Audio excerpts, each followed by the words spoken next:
now I get to introduce our next speaker. Do you see all the pieces coming together? Do you see the picture that we've been seeing? I believe that we as a generation are being entrusted with tools that no previous generation has had. And the purpose of these is to solve these biggest challenges. So, Elizabeth, I'm a huge fan of Elizabeth. I met her at our last Innovate event, and her presentation, I'm like, I'm all on board. I want to start your fan club. And the reason, we're making a transition now in the day, okay? Now you've heard all these, you've seen all the tools that are out there. Now we want to start moving into what are we actually going to do? What are you feeling led and directed that your piece is and all that? And what do we feel led to see our point of inception, the point of breakthrough as a movement and as a budding, community, okay? So Elizabeth has a plan to make San Jose the first big city in the US to solve unsheltered homelessness. I thought I was a big picture thinker, and I am, but she blew me away, and I'm like, her plan has, this isn't just a dream, this is a real plan. So I am excited to hear, she is going to give a 10-minute presentation, and then we have these tables up here, these chairs up here. We're going to invite back many of the speakers you've already heard, and she's going to facilitate a panel of questions where I want to see them asking questions of each other. Let's ask the hard questions with the intent of, wow, if we solve this and we have this plan and we all work together, we can actually succeed. So Elizabeth, take it from here. Wow, quite an introduction. I come from Silicon Valley, not originally, but I spent most of my career at Yahoo and in other tech companies. We started with the assumption that nothing is impossible, right? You weren't supposed to be able to wear a computer on your wrist. You splice the human genome and nothing is impossible. The only thing holding us back is believing and finding the way and deciding to just do it. So with that same innovative mindset, some friends and I started looking at homelessness, and I have to tell you, I hope most of you agree, unsheltered homelessness in particular is the most visible, the most inhumane part of a very complex system, but it is absolutely solvable, and it is absolutely our moral imperative to do it. And we don't chip away at the problem. Let's start with it's ended and work backwards. So in Silicon Valley as well, programmers really think logically, right? If then. So let's go through a little analysis, a little logic flow. So why are people unsheltered? So in the old days, we had shelter, which was really a place to come in out of the elements, and permanent housing. Permanent supportive housing, generally and affordable. The problem is, as that permanent housing has gotten more and more expensive to build, it takes longer and longer. People are waiting for it, and they're waiting, and they're waiting. And the shelters, nobody wants to go to a shelter. We also don't have enough of them for a good reason. Nobody wants to go. But they're also not a place to receive the help that you need. So there's this big missing gap. Well, unfortunately, in places like San Francisco, that missing gap is 14 years. That's unacceptable. We've got to have a dignified place for people to be in the meantime. So my organization set out to innovate about that, and we figured out how to use emergency building codes that FEMA uses, use borrowed land so we didn't have land costs, and we figured out how to build a lot of interim housing with private rooms. Really exciting, I can't wait to show it to you, but that's not the topic for today.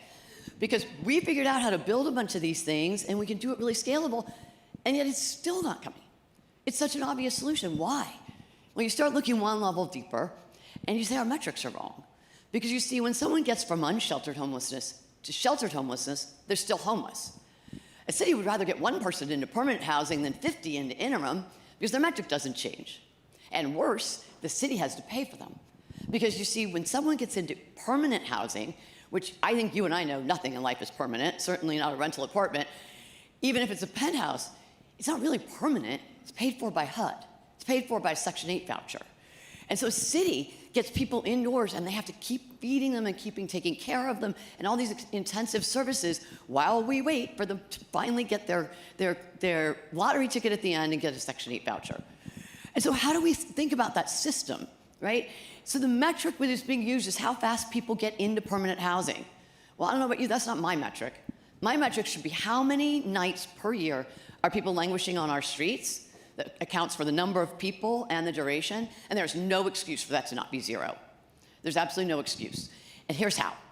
So you look at the system and you say, if we were going to build enough interim housing for everyone, dignified places, and it doesn't need to be just dignity moves, just an interim place where people can go in the meantime. Start with how many you need. So you look at the numbers from the last point in time count, and we started looking around, we said, okay, we can look at a point in time count and we can look at how it's distributed geographically around a city. For San Jose, there's another 2,225 or something that would be needed. The way I come up with that number is we then started looking at data of turnover rates and self-resolve rates, and we found an interesting precedent in Los Angeles. So in LA County, the LA Alliance for Human Rights sued the city and county of LA and said, you're doing a crappy job on dealing with homelessness. Yeah, they agreed. But this lawsuit was different. Instead of advocates suing and saying, you can't do this and you can't do that, they conspired in advance and said, let's figure out what it should say that you can do. And so they actually consulted with the city. They co-authored the settlement. Didn't hear that from me. But they said, what do we want the judge to say you can do? And he came up with a formula which was 60% of your last point in time count that's unsheltered, minus the people who are not city shelter appropriate that the county should be taking care of. There's a formula, but that means there is a number. There is a number that is blessed by the federal court that says this is the finish line. Okay, let's take that up to San Jose. So you've got the San Jose numbers, and you do 60% minus this and so forth. Each district has a number of beds or keys that if they had that many, they would be backed by the federal precedent that that's where they could enforce their anti-camping laws. Now, immediately everybody's bells go off in their head. Criminalizing homelessness, how inhumane. So let me tell you how I would do it. This is how they're doing it down in many of the cities down there, but this is a little embellished because they got a soft heart. This is just my personal. Is when an outreach worker goes out to an encampment, they should have at least 4 figurative keys in their pocket to offer. The Supreme Court says you got to have a valid shelter offer. Nope, these people should have choice. One of them should be a dignified private room, whether it be a hotel or something, low barrier, come as you are. It's really hard to turn down, by the way. So I'm told very little, if any, people turn down when they're offered a private space. One of them should be a safe sleeping site. If someone really doesn't want to come in yet, they should be allowed to sleep in a tent, but they need to do it in a controlled place. One of the offers should be a homeward bound ticket, which is a program that if only thing holding you back is you got to get back to mom or to a job across the country, that is paid for by our government. One of them could be a sober-based bed. You can't have a sober bed required as a condition of housing if it's your only offer, but it could certainly be one of several offers. And what if it was also specialized, a domestic violence survivor bed? That encampment, that outreach worker goes out and has lots of flavors and choices and says, you decide 2 weeks from now we'll be back. But you can't stay here. 2 weeks from now, those outreach workers go out to the cities. There's never been arrest. This has happened in 12 cities down in LA County now. Never been an arrest. It works. It's on the condition that if you run out of beds, you have to pause. But at that moment, you've cleared everybody in that district. They've all had very valid offers, hopefully, that really work for them and that are appealing at their choice, which is something we forget about with these human beings. And now you can enforce your law that is anti-camping, anti-sleeping, whatever. It becomes a designated dignity district. And that is then in place forever. Forever. It's like private property. Somebody comes onto it and wants to sleep there. I'm sorry, you're not allowed to. Everybody who was here last week has been offered a valid offer.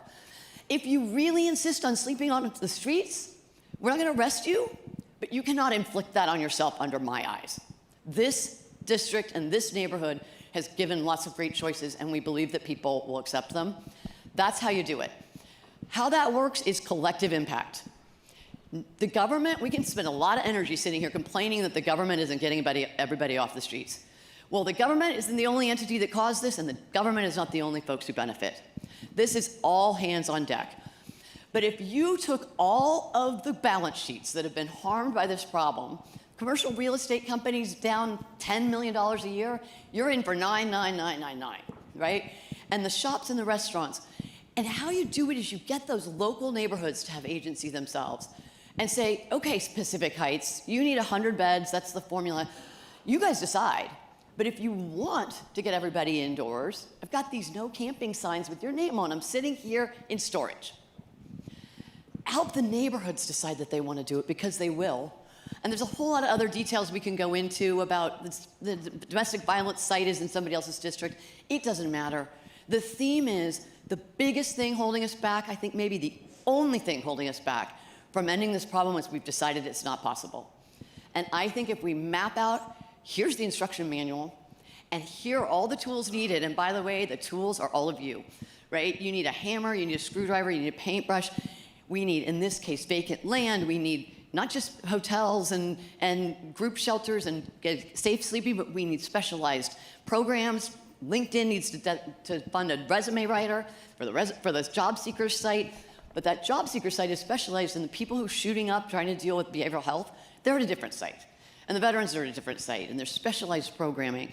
There is a vision at which this can happen, and I think it's already there. I honestly think that Salvation Army's already got 1,000 of those beds planned, but they can't get it funded. And some youth program over here has got 200 of those beds planned, but they can't get it funded. Because people are just not excited anymore. Donor fatigue, they give to a shelter and they don't ever see an outcome. But if you add all those things up that are envisioned, I'll bet you we're already over 2,250. We just have to put them all together and show that it can be done, and there is a finish line that we can all be proud of, and we all have to do our part. That's a lot of detail squeezed into a very short period of time, but what I do want to say is it's very possible if we just decide to do it. And I think that the folks that can do it at the private sector, this requires nimbleness. This is an emergency. Governments are good, not great at that, right? And so this is a chance for the private sector to all say, what can I do? And all of these pieces are bite-sized pieces. They're all possible. Church has got extra vacant land. Somebody's got an expertise in this. If we all pool our resources, this can be done, and it can be done fast. So with that, I want to talk to some of the people who are going to be participating in that solution. So let me invite up my panelists. Absolutely. And as the panelists come up, I love that presentation.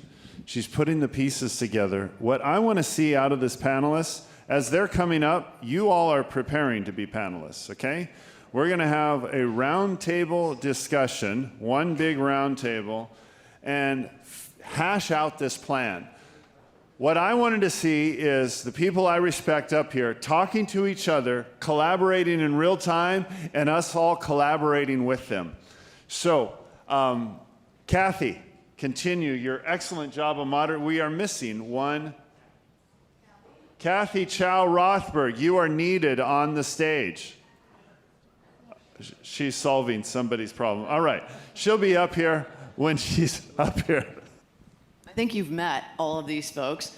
So I'm going to just sort of, let's go down the line. Morgan, you actually got a preview of this, your team 2 days ago. Give me a little bit about yourself and your thoughts. Yeah, so I'm a corporate engagement director for the Salvation Army's Golden State Division. So I oversee building programs and corporate relationships from all the way from Modesto to Bakersfield, and it's super exciting because we're in the middle of two major projects. One in Silicon Valley, and it's directly going to serve the homeless or the unhoused population in emergency shelters and bridge housing. And then we have the big plans in San Francisco to build over 1,000 beds of supportive, recovery-oriented housing and services for up to 2 years. So it's pretty exciting stuff. Thank you. We'll just go down next. Adrian Turcinati, Open Door Legal. Yeah, I'm just kind of a dorky guy. It takes us all. It takes us all. I'm going to backtrack. Kathy, would you like to introduce yourself, please? Hi, everyone. I was having a very interesting conversation in the hallway, and I didn't notice the time. I'm Kathy Chow Rothberg, the CEO of Lau Family Community Development Corporation. I was just up here, but I'm Yaniv, founder of Geo. Brian Green.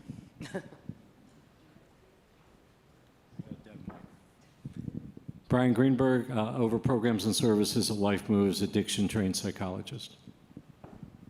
So I'm going to start with Dr. B, as we affectionately call him. He's been in this business for a long time, or this world.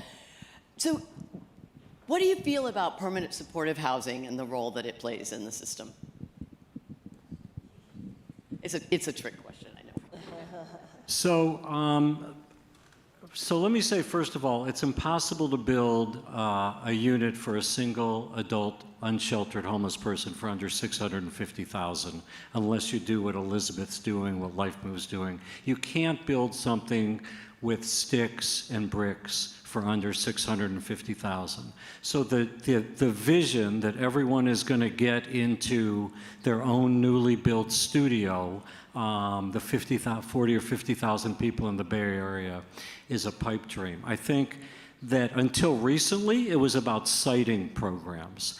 And now that more affluent people don't want unsheltered people in their libraries and their parks, they sit, like we're building one in Palo Alto now. We've built one in Mountain View. Now that more middle income and affluent communities are stepping up and saying, we want a solution to this, permanent supportive housing is great to get a visit from a case manager once a month or twice a month. But we can do it at scale with what Dignity Moves is doing. I should have prefaced my question a little bit more clearly, because I remember when we first met, you telling me that you thought permanent supportive housing should not exist. There should be permanent elderly housing. Because believe me, I picked that up and I repeat it often. It was a tee up. Well, explain where you feel like that's it. There we go. I mean, so permanent supportive housing is this model where you pay 30% of your income. So if you're on disability, you get $1,000 a month. You pay $300 a month in disability, you get supportive services. One of the challenges with that is that you occupy that unit for the rest of your life. There's no throughput, right? So we have people in PSH units that aren't motivated for that next step. We need more people on disability getting their income up to $1,800 and moving into market rate housing. We're never going to get a subsidy or a voucher for all 40 or 50,000 people in the Bay Area that are unsheltered. We need more rapid solutions. You're making me speak negative. No, I meant to be positive. I was trying to go. And so, Kathy, I'm going to bounce over to you for a second, which is you really focus on the affordable side and the home ownership, and where do you feel like that balances between, well, the solutions that we've been talking about? So for most of my life, I was a regular affordable housing developer and developing permanent supportive housing and permanent affordable housing. But I saw what was happening in our industry with the prevailing wage, high interest rate, all the restrictions and what that did to our construction costs and material and all the headache that it takes to develop affordable housing. And we had these affordable housing projects where, like Dr. Greenberg was talking about, where initially we had 32 units, and we had like maybe 5 units where they were permanently disabled. So those individuals were paraplegic, or they were, they have paralysis, they're not able to work. So the permanent housing for them and the vouchers that they had is really critical for those 5 people. The balance of the rest of the families, actually at the time when they moved into our property, they were eligible as low income. They did what they were supposed to do as a household, and we did what we were supposed to do. So now their household income is $200,000 or $300,000. However, because they were able to move into the property at the time when they were eligible, and they're recertified, but the average AMI, area median income, is 60%. So there's no incentive for them to move. And even when these are 2-bedroom, 3-bedroom, 4-bedroom, and the 4 bedrooms are like $1,800. And they don't want to move. I don't blame them. But then I need to help more people who really need it, which is why we have moved towards the model where it's rapid acquisition, rapid renovation, and rapid moving the families into and giving them all the wraparound service so that in a year or 2 years or 5 years, they have enough money saved that they can move out into the marketplace and they can buy a home. We have been able to help 397 people to buy a home. That's incredible. I want to turn to eviction prevention and some of the legal issues, because my understanding is that the most cost-effective solution in this whole intervention scheme is preventing someone from becoming homeless. What do you feel like, as people, obviously, keeping people in their homes is one thing, but this artificial definition between shelter and interim and housing, one thing I learned is that if you've got your own door, that is by HUD's definition housing. Interim supportive housing is an H. And yet, there are standards and housing standards that say that this is not something that's of quality that someone could live in. And in developing countries, we don't have homelessness because we have different qualities of product. So in terms of the spectrum of affordability, talk to me about how you feel how the housing system has a chance of catching up and keeping people indoors rather than evicting them. I guess, the study I was mentioning in my talk earlier on legal services, it kind of shows that a huge proportion of the unhoused population is homeless because they can't get legal help, right? Or they're not able to access legal help. And that's kind of like an angle that really isn't explored very well in the literature. Now, that happens either through illegal evictions or property expropriation or violence. People get kind of kicked out of their home. And the sort of legal protections they're due actually gets very complex when you start like layering on public benefits. So actually kind of the legal protections for someone in affordable housing, let's say, or in subsidized housing is much, much more complex and harder to understand as a lawyer than it is for regular housing. So it actually, just practicing in that area requires much more specialized knowledge. And probably pretty limited, and especially when somebody's out on the streets, their mental ability to be thinking about those kinds of logical things is definitely degraded. We learned in 8th grade science that when you're in fight or flight mode, the part of your brain that could even be talking about, eviction protection is diminished. But one of the reasons is because of mental and behavioral health.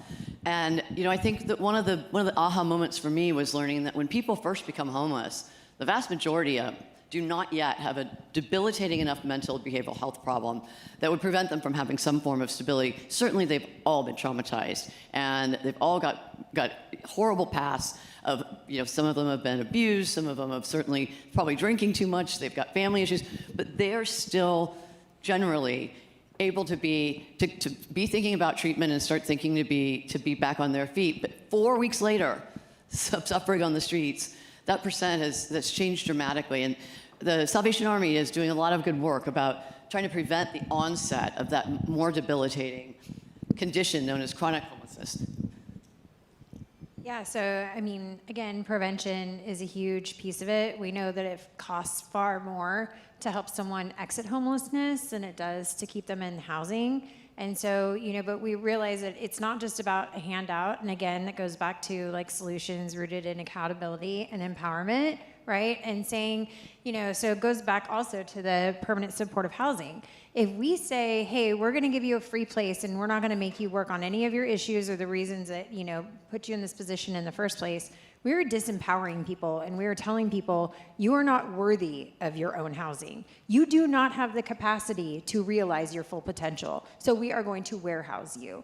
We need to change that narrative and again, deliver solutions that are rooted in a hand-up philosophy. We need to empower people and we need to equip them with the tools so that they can be able to live independent of ancillary support or resources. And if they do, they're still able to realize their full potential. And so one of the things that we do is the rental assistance program. And so through rental assistance, we not only help provide that sustenance and that like rent support, we actually work with these families and these individuals, and we're like, hey, maybe you shouldn't be eating Uber Eats 5 times a week. It's really expensive for a family of 5, right? Like maybe you can't go get your nails done every week. That's okay, but we work on budgeting, right? We work on tools of empowerment.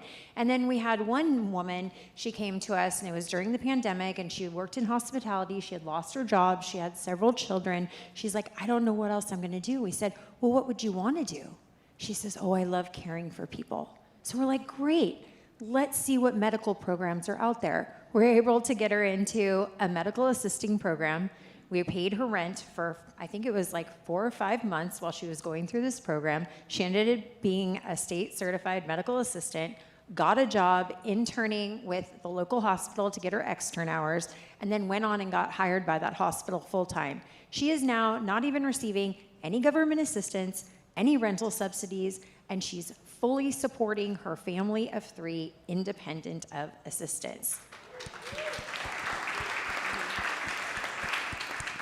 So one of the other things that really struck me when I started learning about this space is the cost to society of leaving people on the streets. We don't think about that. The cost to bring somebody indoors and provide them with rich and robust services like what Dr. Bryan's organization does is expensive. It's maybe $40,000 a year per person, $50,000 by the time we do the meals and all of the care and the case management. It's twice that to leave them on the streets. Of course, not as much the first year because they're not as traumatized and not using our services as heavily. But as time goes on, more and more expensive in terms of emergency rooms and so forth. The problem is that that cost is shared across a lot of different entities. It's the Department of Public Works, $54 million last year, San Francisco, DPW, spent picking up feces and needles. You know what it costs to build a toilet that people can, well, in San Francisco, it's $1 million, but a proper toilet. But those costs are shared across probation and across all these other entities, where when we bring them in, it comes out of one budget, which is Department of Housing and Homeless Services. And so, of course, they can't carry the cost for everyone. This has got to be a sharing of externalities and sharing of responsibilities, and that's going to be a tech answer. That's going to be visibility of how do you make sure that you're allocating the benefits and the costs and who all's chipping in so that it can be shared and be financially coordinated.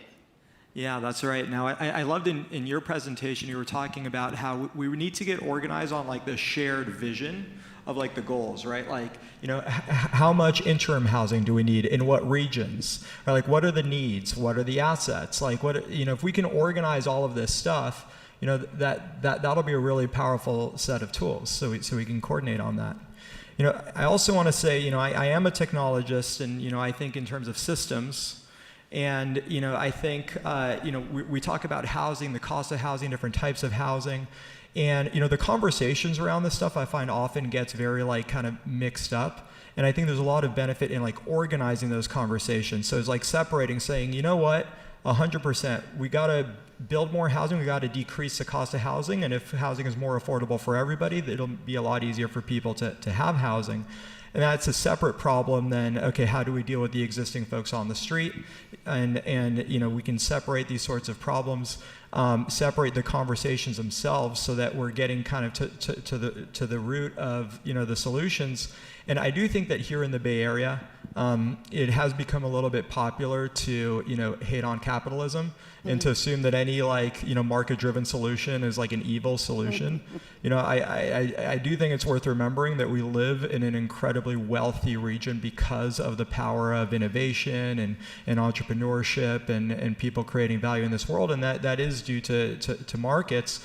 But, you know, again, we can have systemic solutions to doing the social services and the things that the governments are meant to do, to say that we do care about every individual, and we do, you know, want to be compassionate in helping people. And so we can still organize to do that. We don't have to, you know, give up on, you know, markets and freedom in order to also have systems where we coordinate to help every single individual. Elizabeth? Yeah. I'd like to say something about this. I want to give you an example of our Motel 6 conversion. The project is a $25 million acquisition and about $8 million rehab. We were supposed to get one of the largest home key awards in the state, but in the end, we actually did not move forward with it. Because if we would have gone forward with it, our project would have gone from a $32 million project to a $64 million project, with a 20-year operating deficit on the operation side.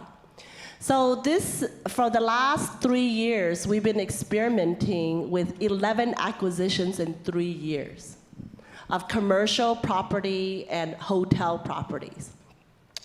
We were able to do that because you know when you're taking the Bay Bridge and you're converging from 580 and 880 and 80 trying to cross the Bay Bridge, you come to a bottleneck, and that's what's happening with affordable housing, acquisition or rehab. So what we've decided to do is completely take a different route. We're kayaking across. We're taking a ferry across. We're taking a freaking hoverboard across. So we just blew past the government funds, and we just did equity and debt on the acquisition, but now we use the government and all of our community base and leveraging partnerships with landlords and with nonprofits like Love Never Fails. We are using the government money for all the intensive case management to move them into independence. The government money is amazing for that, but we need the private sector to technology, the cryptocurrency, blockchain, tech, wealthy individuals who have made it to join forces with us so that we can, the minute you accept government money like CDBG, home, HCD, any of the homeless money for acquisition or rehab, you are adding 8 years to your project. You're adding from $350 a square foot or $450 a square foot to $1,900 a square foot. Kathy. I'll stop. Okay. You are amazing. But in the interest of how long it takes to build the housing, and also the clock does move forward, and I've been asked to open it up to questions and comments right here.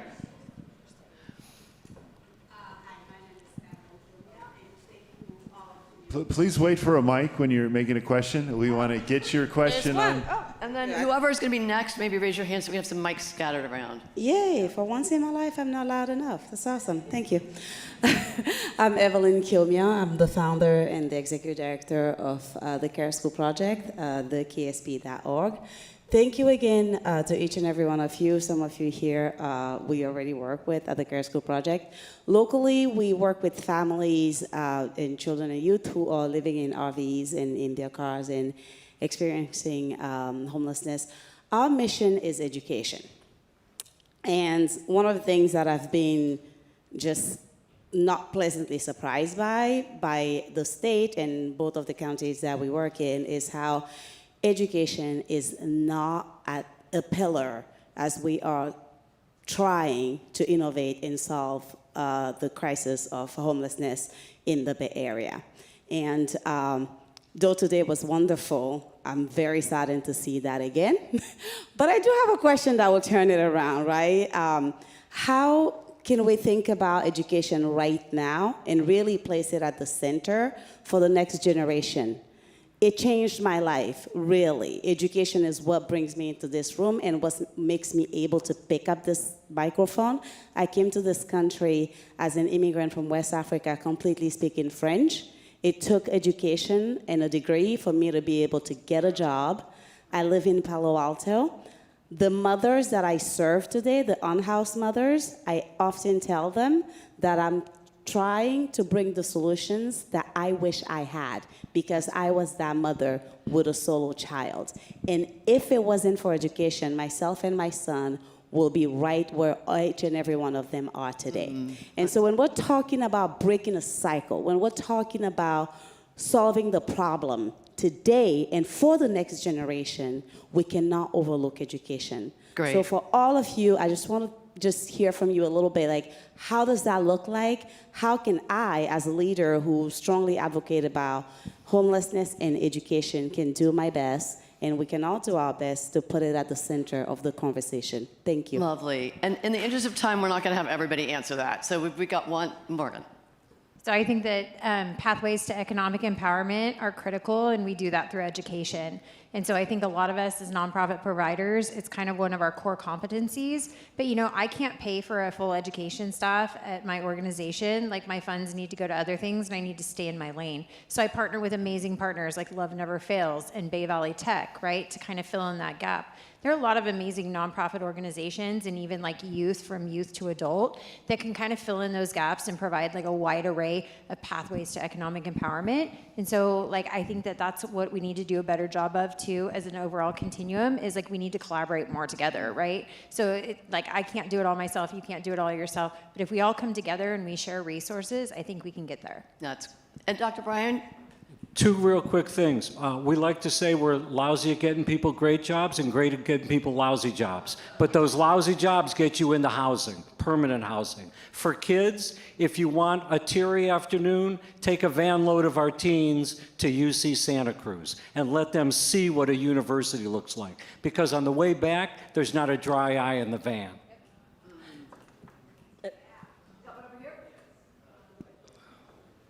Hello. So much louder now. Hi, my question for Yaniv. Yaniv, thanks for creating a space in Web3 for everyone here to really get connected with. I'm really excited to explore that further. Just a clarifying question. Eventually, will there be potentially grants involved in these organizations potentially connected with that? And also, would that be in USD or would they be crypto? And that's my question. Yes, that's absolutely the idea. So, you know, we can put dollars on chain. So there's tokens like USDC where it's basically just dollars, but now it's programmable, so that's how people will earn. And ultimately what we want is to be able to organize around public missions. And then, since we have the sub-DAOs in the way of distributing that DAO ultimately to the individuals and the organizations providing the work, ideally we get to a point where if you want to end homelessness in Mountain View, you can put money directly to that. If you want to help with recovery in San Jose, you can put money directly to that. If you just want to put money at the very top of the funnel for ending homelessness in the entire Bay Area, you can just put the money to that, and then wherever you want to put it, it can get distributed down and out in a public, transparent way. So that's the idea. We want to, you know, this year raise that crypto philanthropy money, prove this out, put some money at the top of that and see it distributed down, and then once we prove that out, then you could do that with public funds and with full transparency, and people should be able to get paid to do this kind of work. Watching that clock, it goes to 3, 2, 1 right when you stop. That's what we've got. He's the technologist. He nailed it. Let's Thank give a you big all. hand clap to our panel. What I want to see come out of this, my dream is that all of these groups will be working together even deeper, coordinating their impact, focusing on what they do best, and the other, you know, it'll go from being just the best to being the best team out there, and we'll solve this problem. Okay? All right, thank you so much.